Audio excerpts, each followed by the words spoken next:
na-abịa. Noise Music Nigeria.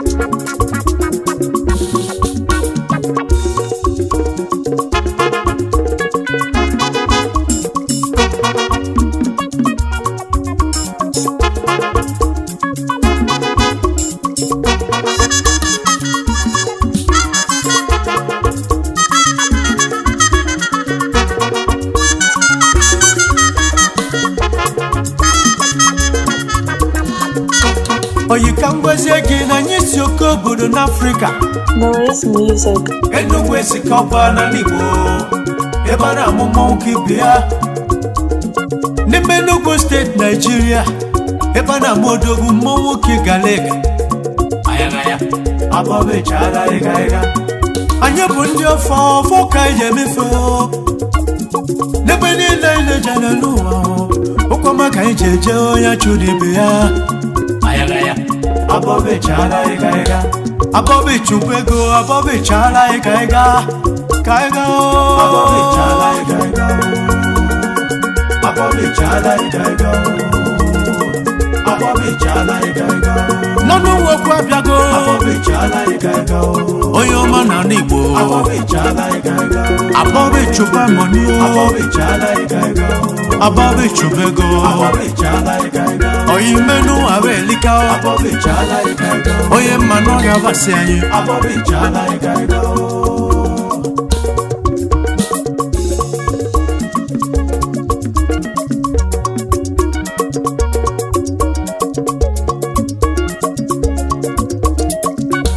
N'Enugu esikọba na-enwere ofe obodo n'ime ya. Olido ka a na-akpọ ya Olido ebe a na-ọmụmụ Ezeke.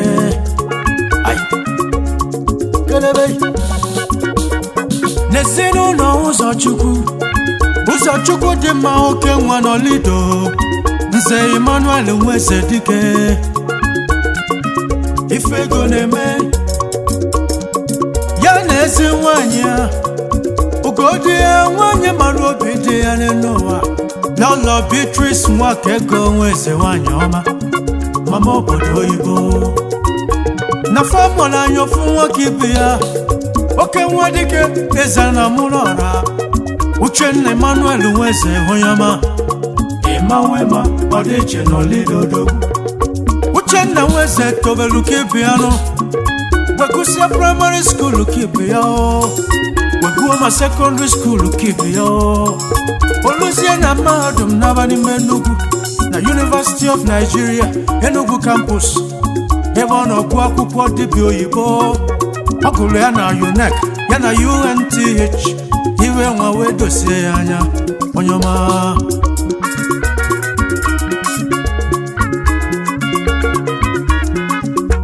Uchenna gụchasịa n'ime afọ 1994 wezelu asambodo nke kpọrọ first degree webụrụzie dọkịta gụbazie ife ọ gụrụ n'ime Asaba na Delta State of Nigeria.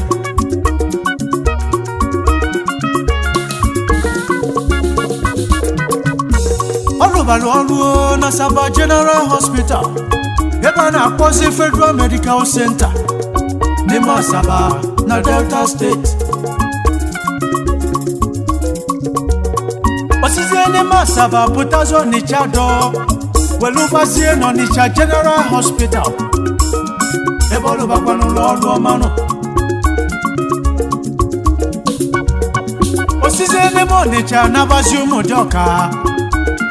Ụmụdịọka na Dunu Kọfịa na Maternity Hospital Ụmụdịọka ebe ọ nọ lụọ ọrụ oyoko dị mma. Osizie n'ebe nwa mepezi n'ọgwụ nke ya n'Ụmụnnachi na Dunu Kọfịa na Anambra Steeti n'ime Nigeria ebe ọdụ ọma na ọkalịsị arụ.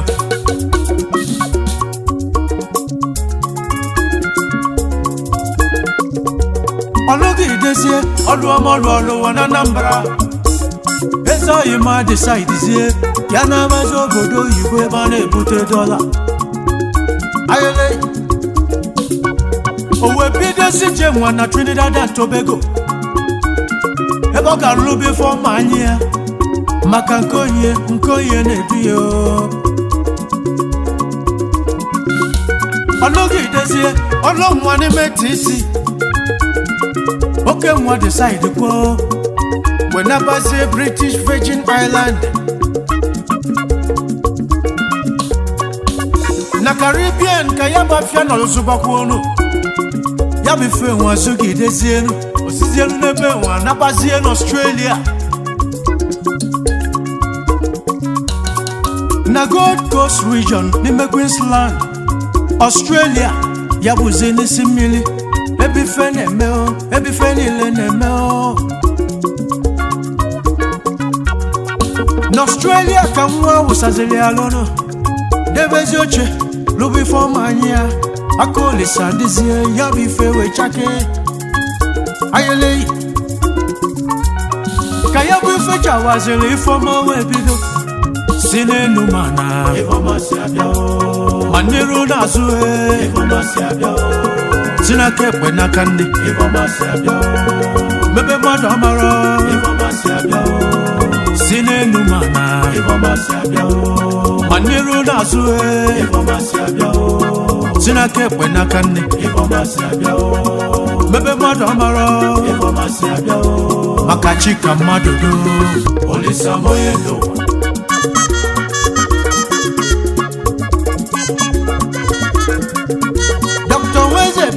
we connective aziano we ba ebezi association so di ma ndi ọma na-eme mma ndị ọma na-azọ ndụ n'ụwa association so di mma n'ụwa na welika ndị ama ama n'ụwa professional bodies na baka aja ndị nwa mmadụ nọ n'ime ya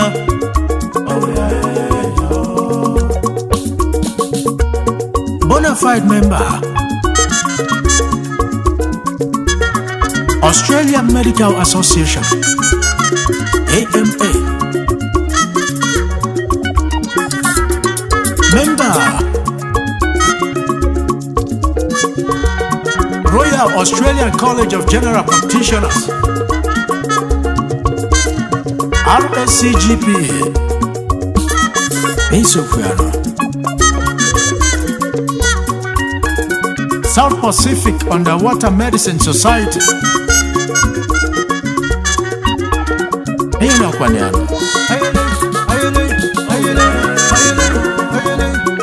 member American Association of Aesthetic Medicine oyimonega gekube n'ụwa were pibia maka association sekanko na nwa connect ka odogwu abayeka ikemba nabia nwazugide lue na 2017 busieli voma nwa bato bodie ivoma echi malu wese batazi olibi n'obi nne ya maka ekwuli ya ekwuo na kụruo nọ n'ụwa ogosi onye kpalia ivoma onye na-eme n'ụwa ka eji ame ya n'ụwa ayele ọkwa ihe metewoli n'ụwa hụli akpawa onye metiwe ekwe n'ụwa akụọrụ ya ekwe onye metiwe egwu anyị etieli ya egwu gwa ndị ụwa n'obodo kwuo maka na ọ dịrọ mfu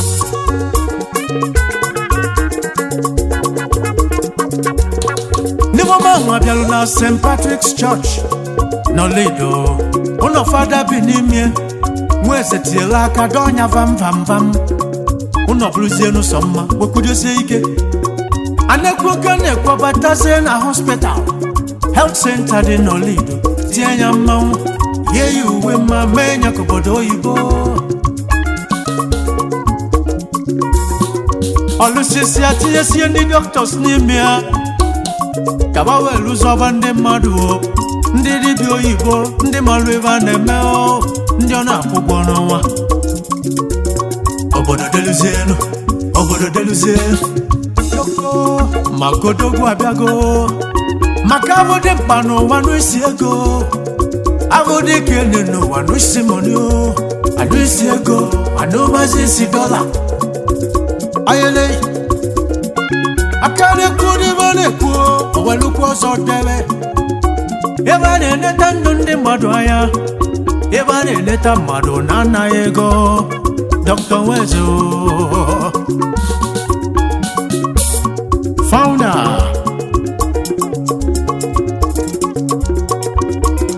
St. Mary's Medical Charity Organization ụlọ ọgwụgwọ ọkaibe n'ụwa St. Mary's Medical Charity Organization ọ dị n'Olido n'Enugu Ezikọba ebe a na-agwọ ndị mmadụ ọya na anaghị ego ma ndị na mmụ nwa ma ndị iwe ntiwa na-eme isi na-awa gị afọ na-alụ gị isi na-awa gị ọyị mụ ọ bụ appendix na-enye nsogbu ka ọ bụ paịlị na-asa gị afọ oyi bịa nwere onwe gị ka ijebenụ n'Olido na nke Dr. Nwezo odogwu nwoke ọ dị iche n'Olido Dr. Nwezo ọzọ ndụ Dr. Nwezo ọzọ ndụ Dr. Nwezo ọzọ ndụ Dr. Nwezo ọzọ ndụ Dr. Nwezo ọzọ ndụ odogwu pharmacy na chi o Dr. Nwezo ọzọ ndụ esoghị m Dr. Nwezo ọzọ ndụ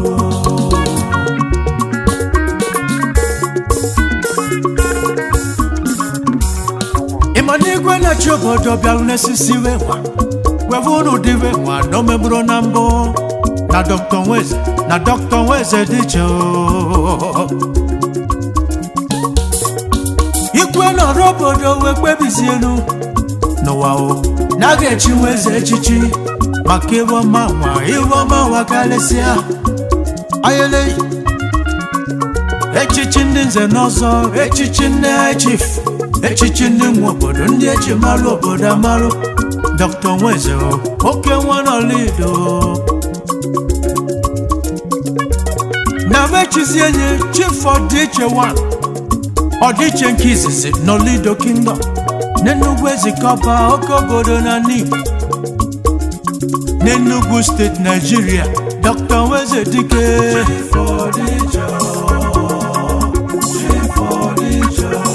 Chief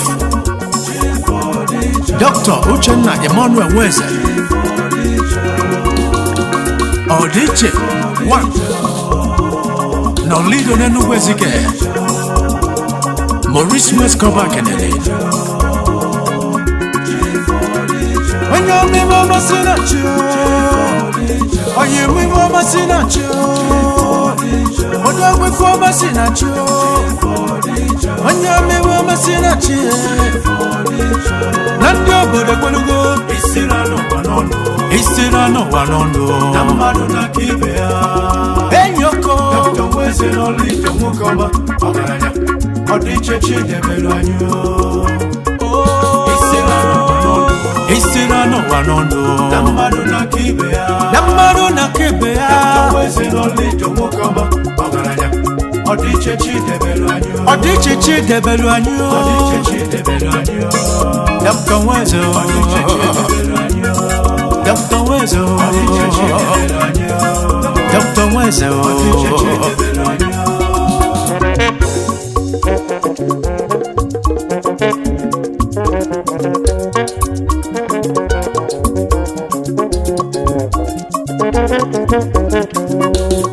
Dr. Nwezo n'ụlọmalịcha nwanyị dị mma agbala dị mma na akwụdị ya n'iru akwụgo oyoyo nwanyị ama o Lolo Vena Samuel Nwezo osodieme ogo n'ụwa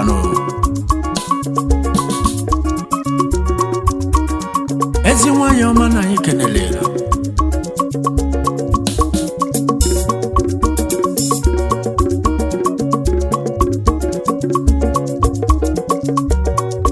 na nweze mụrụ anya ọmarịcha nwa ada dị mma nwa Dr. Nweze Adaeze Nweze adanịghị adịghị ka bụzi Chioma nwa bụ sọ mma Chioma Nweze n'ịdị mma Chioma Nweze n'ihe adịlele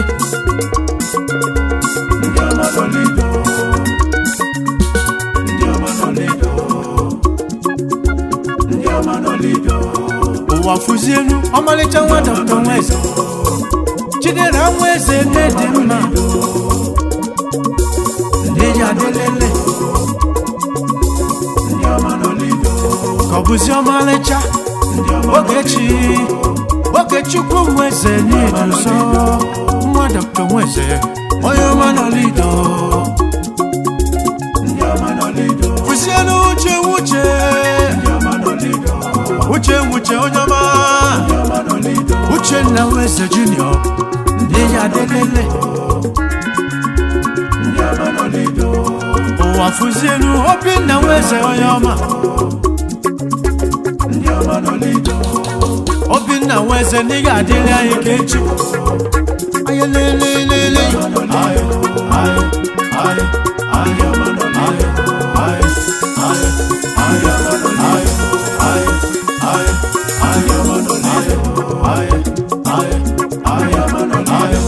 anyị ekenebezie ụmụnne nwa mama ndị ọma nọlido niile ndị omeja matụ ndị omeja ga nọlido Ikechukwu Nweze Ike babazienu onye omeja bamba onye omeja ga nọlido Ike Nweze na anyị kenelere anyị ekenebezie Prọfesọ Chukwuemeka Nweze n'ihi ajele anyị onye omeja bamba onye omeja ga nọlido Professor of Microbiology na University of Nigeria Nsukka nwoke ọma na anyị kenelere anyị ekenebezie Nweze nwanyị ọma Barrister Ebere Odumegwu Nne Nweze anyị kenele the able computer engineer Chika Nweze onye ọma nọlido na anyị kenele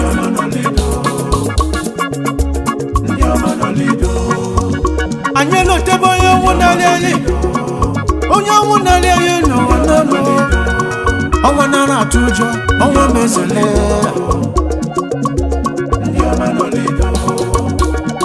Ifeanyi Celestine Nweze na anyị na-elotaghị na Sochimas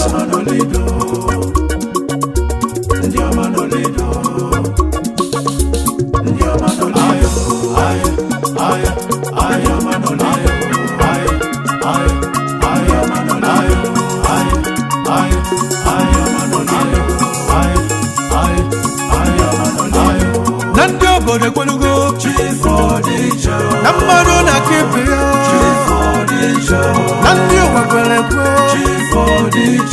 na mmụọ na-aka mmụọ onye omime ọmasị na chi onye omime ọmasị na chi onye ọgwụfe ọmasị na chi onye omime ọmasị na chi ọdịiche nọ lido dogo nwoke Dr. Nweze